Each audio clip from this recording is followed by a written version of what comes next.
Good evening, my friends, my new friends, all over, wherever you are. It is evening on Thursday here at Camp Terrapin. Xander Bay and Xavier Fox and myself wish you the best evening possible. I hope everything was auspicious today. Welcome to episode 2 of the Dharma Bum Show. Thank you so much for your support. I have my usual cheat notes here, so you will forgive me. I want to thank, first of all, everybody who watched the first episode of Dharma Bum. Um, I've had professional YouTube videos in my previous career as a content creator uh, that I spent hundreds of hours on that didn't get that many hits and likes and great comments. So thank you very, very much for watching. Um, I'd like to thank all the people who took me up on my offer to donate. Thank you for keeping the donations modest. I really appreciate that. And just thank you for your generosity. Everybody pretty much said the same thing. More Dharma Bum shows. So you've got it. We'll do as many more episodes as we possibly can, and I'll put them out as fast as I can. Just thank you for liking the content. I mean, for enjoying the content. Um, it's very gratifying. So thank you so much. I want to thank. I don't want to thank the financial donors by name. I believe in privacy. You know who you are, and I've left comments on the donation page and in the YouTube videos. So just thank you, and I'll put it to good use to make more videos. I want to thank a couple people who actually live IRL in real life right here with us, who are supporters of us and who knew that we were working on this and going to try this project. And they supported us. Jen donated the tripod and some earbuds so that I could edit. Um, and Sherry donates a lot of things, but also our breakfast every morning at the diner.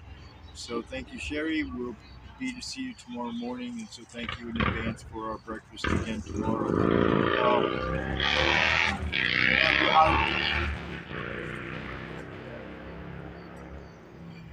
I will definitely make more. Um, I have to tell you that we're in a recreational area, so almost anything is bound to happen, including loud noises or dogs barking. And if you have me on a speaker, your dogs might bark as well. Um, so I want to start off with just a little bit of like sort of reflection on some things that have happened leading up to this episode and the whole advent of this channel and my introduction to the community and whatnot. I want to say first of all, I absolutely adore um, our llama with the chainsaw, and I never mean disrespect if I give any sort of light trolling or whatnot on YouTube. This is content creation, and I met him as a friend and fellow content creator. And I'll always probably think of him as that first, and a high llama second. Um, and so I just want everybody to know, especially his students, his formal students, that I don't mean any disrespect. He may end up being my teacher someday. As a wise man once told me, stranger things have happened in samsara. And he, our Lama recently released an entire video on myself and my boys and the life that we sort of live here, which I think is a very good and wholesome life. There's nothing, I don't think, weird, crazy, or in the least eccentric about it. Um, but it was, I mean, I left a comment. I think that pretty much summed it up. I'm really beyond words. I'm honored beyond words to have had a Lama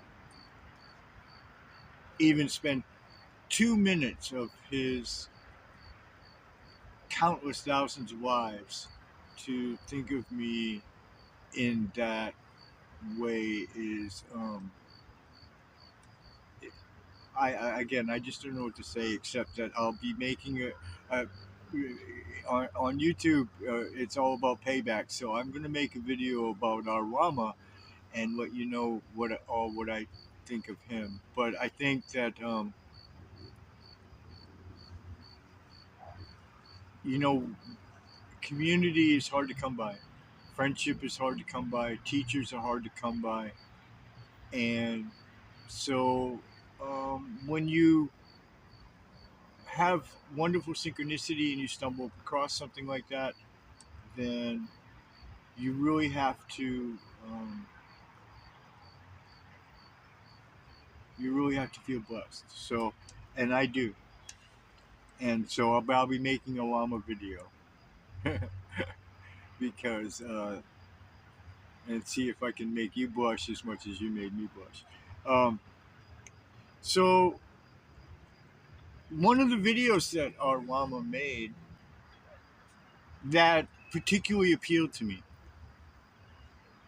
was a video on the topic of how nowhere in North America today, in Vajrayana Buddhism, is there a place that you can go, say you're a traveling Dharma hermit with 2 dogs, there's nowhere where you can go, put up a tent in the back 40 because you don't want to trouble everybody with the dogs, access the beautiful meditation hall, do some serious sitting, put in some time, put in some practice, catch a few teachings, wash dishes for your meals, and move on whenever you feel like it, whether it be 8 days, 8 weeks, or 8 years. In ancient times, these sorts of things were common, not just in Buddhism, but in Catholicism, which has a very deep and rich history of monasticism and hermits and renunciates. In ancient times, this sort of thing was normal. This sort of thing was easy. All you had to do was spend and maybe have dinner with the abbot of the monastery to prove you weren't a complete nutcase and that you were authentically trying to do something, and you were in. And accommodations would be made for whatever your practice was. If you wanted to be a hermit, hermits, generally speaking, in Tibetan and Catholic tradition, really, they didn't practice alone. They didn't practice solitary. They went up in their cave, and they were supported by a monastery and a village that were in the valley, and people came up and made sure that they had what they needed. Um, and then their practice was solitary in the cave, right? But they didn't do it literally all by themselves. Um, and so this video that the Lama made was about this topic, and I don't know. I would hope that his retreat that he's building with a chainsaw would live up to being different than that. I may never know. It's unfortunate. I don't want to leave U.S. soil. I don't imagine leaving U.S. soil again for the rest of my life. I'm fairly well traveled and I'm good. But I would hope that it would be an open center like that. And it leads well into the topic of today's video. Your enlightenment will not be paywalled.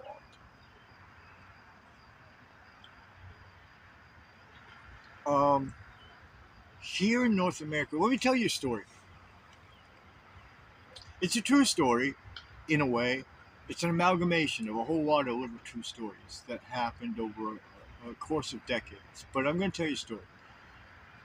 There was this monk. He was pretty learned and had some good teaching, good Dharma. He lived in Tibet. Massively impoverished country, Chinese tyranny. He didn't have much.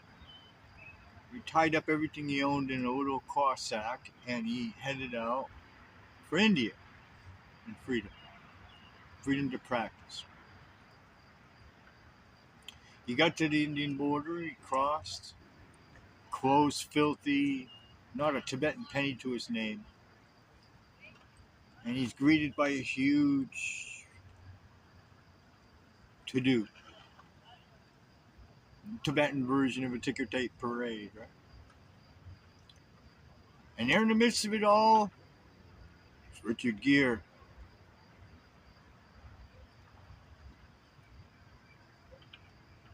And he gives this poor man $1 million check. And he says, hey, come teach in America. Well, you just got $1 million check from a man and he asks you to at least visit his country. You're going to go. So you go to America, you get off the plane, and you're immediately surrounded by Robert Thurman and a whole bunch of middle class, left-wing, liberal activists, Tibetan activists, who identify as Vajrayana Buddhists. You got a lot of money too. Maybe not individually as much as Richard Gere, but collectively a lot more. And they're like, okay, so we got this land up on this mountaintop in Utah. Will you come? We'll give you $1 million check. Build a retreat center. Come teach in it, please.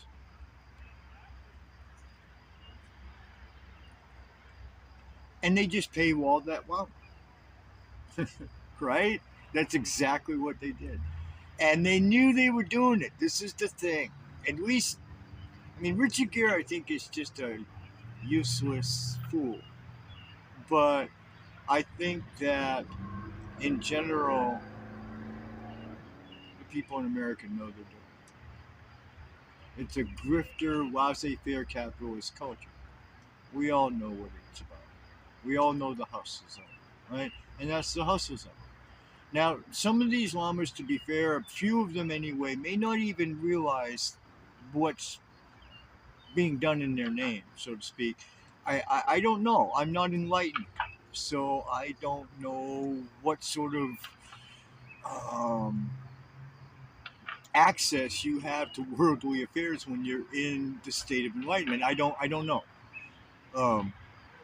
I can't speak for another man's conscience or his actions, but what I can say for the part of all of it is I think it's primarily the paywalling of the Dharma in the West, as far as Vajrayana Buddhism, is primarily the fault of Westerners either being overzealous, being stupid, or purposefully, trying to make money. Now, they may have genuine motives for making lots of money. Perhaps they feel that this is preserving Tibetan culture. Perhaps they just want nice, big, giant facilities because they feel that this is a good way to spread the Dharma. But, the cathedrals of the High Middle Ages were built with the pennies of peasants, not $1 million checks from Richard Gere. You can't just write a check and build up the legacy of a faith overnight or in even a few decades. What I have come to choose for myself is don't do it. Do not do it. Do not pay. Do not encourage this system. Do not pay one penny for your Dharma. And in exchange, if you give that a try, if you give that idea or that concept a try, what I'll do is I'll put out some shows on the Dharma Bum Show, some episodes of the Dharma Bum Show, and I'm going to teach you a skill. It's not a Dharma skill, but it's a skill. I'm going to teach you spiritual dumpster diving. Okay? It's sort of like real dumpster diving, except you don't get quite as dirty physically, and you don't smell as bad afterwards. But it's spiritual dumpster diving on the internet because I've come across, because I've been forced. This whole situation has literally forced the decision of how I live, because there's none of these places that will support a renunciate lifestyle here in the continental United States. I've been forced to practice this way. So think what you want about me, but if the ecclesiastic system in North America was working properly in Vajrayana Buddhism, I wouldn't have to live this way. I wouldn't have to live out here alone. I could live near a monastery, but perhaps off on my own, and my practice would be supported with not just food and shelter, but teachings. I have no teacher, and this is a big problem. It's hard to find someone to teach you, and so it's not an easy thing. And it's made even more difficult by the paywalling of anybody who seems to know anything about Vajrayana. So don't do it. I will share with you in future episodes as many of the tips and tricks and cool places to find great Dharma. We'll share with each other. I mean, that's what it's about. It's tribal, right? It's all of us against this eternal, implacable enemy known as samsara, right? So we'll stick together. We'll share tips and tricks, and I think, stick around, hover around people like our Lama, because authenticness is very difficult to find. Sincerity is very difficult to find in the specific area of Dharma within Vajrayana Buddhism. So when you find somebody who's willing to give even a little bit of time to a YouTube channel, you definitely stick with that. Watch everybody who's watching this video. If you somehow managed to come to this channel by way of, I don't know how that would happen, but by some other way, and you want to know who the Lama is and all about it, everybody on my channel should automatically be watching and following at Ultimate Meaning on YouTube and the Lama's videos. Thank you all for your support. Thank you for continuing to watch my videos. I hope you like this one. It is now like the beautiful orange. I hope you can still see me on the camera. It's a beautiful orange behind you as you're looking at me. I'm looking at the sunset. I'm actually staring directly west towards San Francisco and looking at a gorgeous orange sky. Thanks for joining us again here at Camp Terrapin, and me and my boys, we offer you our personal blessing, and may everything be auspicious tomorrow.